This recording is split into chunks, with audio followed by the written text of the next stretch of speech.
lui-même ignore le 15 juin que 3 jours après, il fera un appel à la BBC. Il ne faut pas réécrire l'histoire. Pour lui, l'Angleterre n'est pas encore une possibilité. Charles de Gaulle retrouve Winston Churchill pour déjeuner.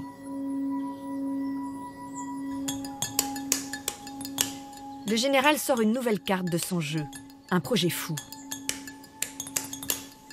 L'union entre la France et l'Angleterre, qui deviendrait une seule et même nation, engagée contre les nazis.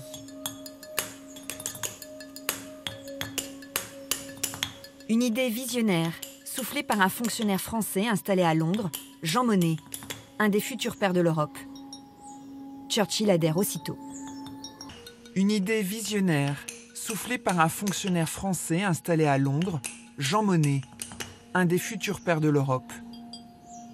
Churchill adhère aussitôt. Il ne faut pas réécrire l'histoire. C'est la politique américaine qui conditionne la politique européenne. Les États-Unis, déjà face à l'Union soviétique, avaient voulu organiser en Europe quelque chose qui soit une zone, sorte de contre-feu à l'Union soviétique. En partant des traités de Westphalie et de la situation de l'Europe autrefois, que les nations en Europe, c'était la guerre. Donc il fallait les supprimer, les nations. Il fallait donc supprimer les États et les nations souveraines. Ça a été dit expressément. Ça a été dit par Bush, ça a été dit d'abord par Monnet, qui portait, comme chacun sait, le message européen. Il était convaincu, mais il le portait. C'était d'ailleurs un agent américain. On sait même combien il a été rémunéré, puisque maintenant c'est déclassifié. Alors on nous présente Jean Monnet aujourd'hui comme un intellectuel, etc., le père de l'Europe, et j'en passe et des meilleurs. Vous montrez dans votre livre, effectivement, que c'est un agent d'influence de la CIA, qu'il a toujours été, ou quasiment, financé par la CIA. Est-ce que vous pouvez nous expliquer les tenants aboutissants de Jean Monnet et pourquoi on l'a transformé, en saint, quasiment, hein, Saint Monnet. Alors, oui, Saint Monnet. Je comprends d'ailleurs pourquoi il est tant plus aux Américains, hein, Saint Monnet. Hein. Vous avez, you have a meeting with Mr. Money. Oh yes, please come in. Ah non, mais pour les Américains, ça parle. Il arrive aux États-Unis, on est en 1906, je crois. Il a un avantage, il va apprendre l'anglais très vite, il va être totalement bilingue, ce qui est très rare à l'époque. Et il va vouloir fréquenter aux États-Unis les gens qui comptent. Il va être proche de Gene Meyer, patron de la Fed. Il va monter très vite pour, à la base, quelqu'un qui vend de l'alcool. Bon, un très bon cognac, mais ça reste quand même de la vente d'alcool.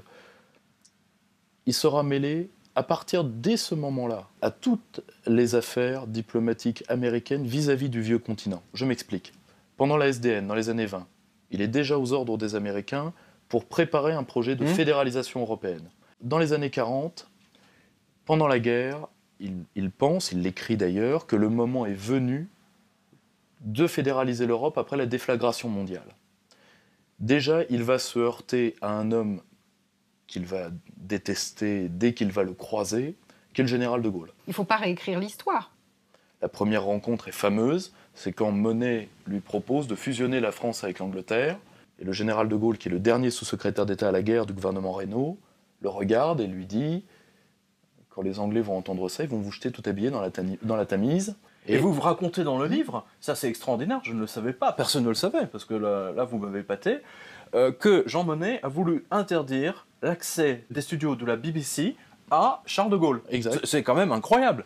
Il faudra l'intervention de Churchill parce que tout simplement Churchill fait respecter ses droits en tant que Premier ministre, je suis quand même chez moi, et surtout Churchill n'a pas, contrairement aux Américains, de fascination pour ce jeune homme qui change si facilement de maître et de nationalité. Monnet va passer la quasi-totalité de la guerre aux États-Unis. Dans l'entourage de Roosevelt, il sera l'un des 5 hommes clés de Roosevelt. Il va faire l'économie de guerre américaine. Il sera en même temps employé à abattre de Gaulle à Alger. C'est lui qui fait ces hommes font une partie de l'entourage de Giraud. D'accord. Et d'ailleurs, c'est drôle, ils sont passés du girodisme, pour beaucoup, à la construction européenne. C'est drôle. Mais Monnet, ne réussissant pas à abattre de Gaulle à Alger, il est pardonné par Roosevelt. Ce qui stupéfait tous les Américains autour de lui. Parce qu'il dit, c'est quand même qu'un Français. Il nous surclasse dans le cœur du président. Il ne se fait pas que des amis à l'époque. Une fois la guerre terminée, alors qu'il a hurlé à corps et à cri, on a les lettres que Jean-Pierre Chevènement avait produites de Monnet à Roosevelt, qui dit « cet homme-là est l'ennemi de l'Europe ». En parlant de Gaulle, l'ennemi de l'Europe, c'est un nouvel Hitler, c'est l'ennemi de la paix. Détruisez-le. Ah d'accord. Monet demande la destruction de Gaulle. Qu'est-ce que ça veut dire de détruire un homme en temps de guerre? On peut se poser des questions. Invraisemblable. Arrive la fin de la guerre, et c'est là où les Américains vont employer son génie, et De Gaulle va d'ailleurs l'utiliser. De Gaulle ne l'aime pas, première rencontre se passe mal, toutes les rencontres se passeront relativement mal, mais De Gaulle lui trouve une qualité, c'est qu'il a une intelligence pratique hors du commun. Donc, il sera un bon planificateur, de toute façon on n'avait pas le choix. Mais c'est étonnant que De Gaulle ne se soit pas débarrassé. Comment vous expliquez ça? Pour une raison qui est très simple, c'est que les Américains, quand ils nous ont... c'est que dans le gouvernement provisoire, il fallait gérer qu'il n'y ait pas de guerre civile en France au sein des forces de résistance. On avait beaucoup de choses à faire pour pouvoir se débarrasser d'un homme. De Gaulle part en 1946, il ne faut jamais l'oublier.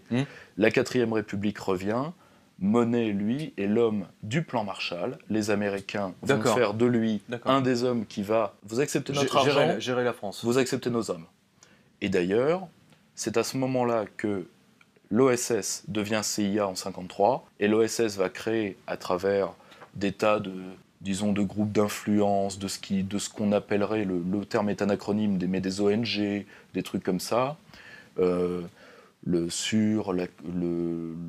la création de l'Europe, des tas de petits groupes autour de Paul-Henri Spaak, de Robert Schuman, c'est-à-dire de tous les seconds couteaux que Monet va choisir lui-même, et qui vont, dans leur pays respectifs, dispenser l'argent du plan Marshall en sachant qu'ils en réfèrent directement à lui.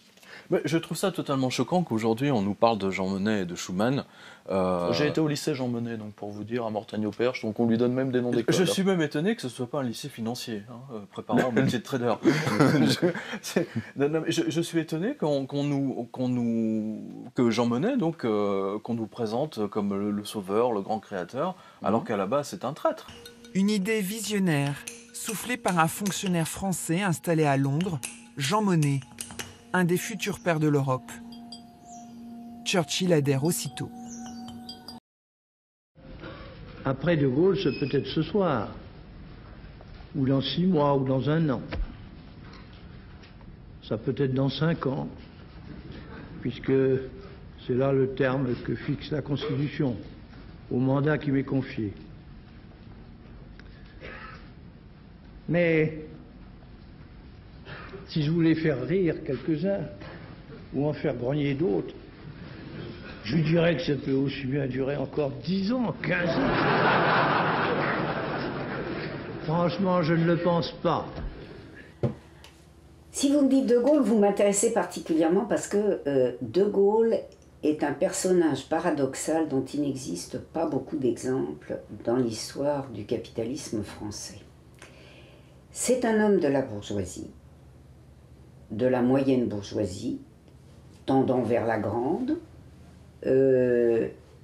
et qui est une sorte de cas exceptionnel. Il en est peu, il en existe mais très peu, et puis c'est lui qui a eu la gloire, c'est vers lui que s'est tournée toute la gloire, qui a un cursus classique, manifestement cagoulard, c'est-à-dire bon fasciste, pendant l'entre-deux-guerres, comme tout le milieu qu'il représente et dont il fait partie, c'est-à-dire les militaires, les officiers supérieurs, caractérisés comme les officiers supérieurs par un très fort anti-germanisme, et un anti-germanisme qui survit à la phase où la quasi-totalité de ses compagnons sont tellement hantés par tout risque de mise en cause du statu quo que d'anti-germain, ils passent au stade de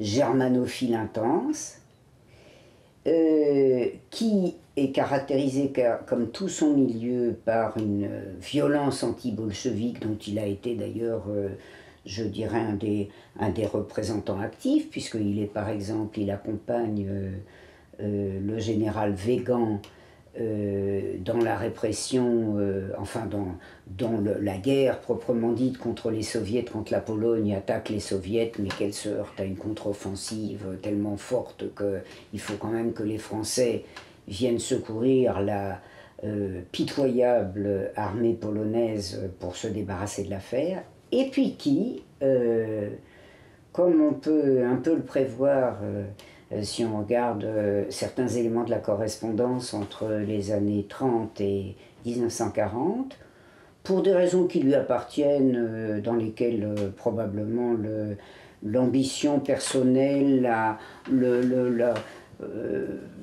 la vanité joue un rôle, mais après tout, ça a eu un aspect positif, je dirais, pour la nation française, décide de s'opposer à ce qui est caractéristique de sa classe et de dire non aux Allemands.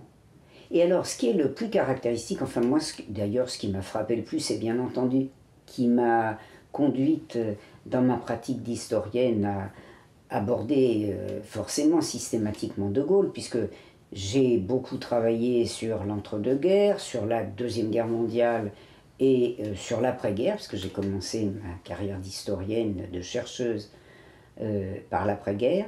Ce qui est le plus caractéristique, c'est cette espèce de rapport de haine féroce entre De Gaulle et la partie la plus élevée de sa classe sociale, c'est-à-dire le capital financier, qui le hait, qui se bagarre avec lui de 1940 contre lui de 1940 à 1944, avec les Allemands, puis avec les Américains, et quelquefois d'ailleurs en même temps, parce que pour un certain nombre d'éléments du capital financier, l'alliance avec les Américains est en marche depuis 1941, qui fait tout avec les Américains pour esquiver De Gaulle, parce que De Gaulle incarne, je dirais, le non au tuteur.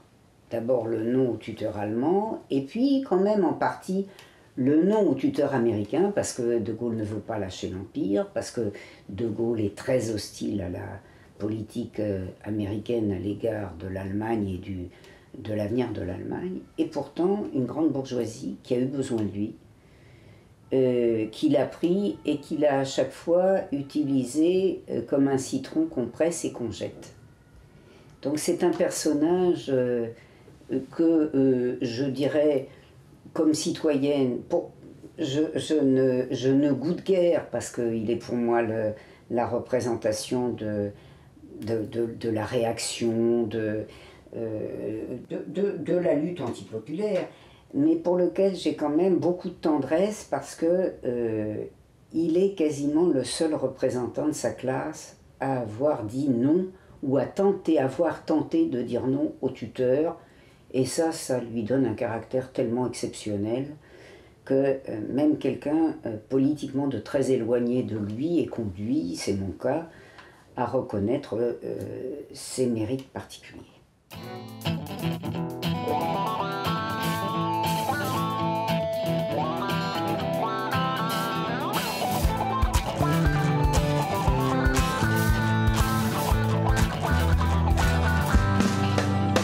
Arraché dans mon canapé, je fixais cet objet lumineux.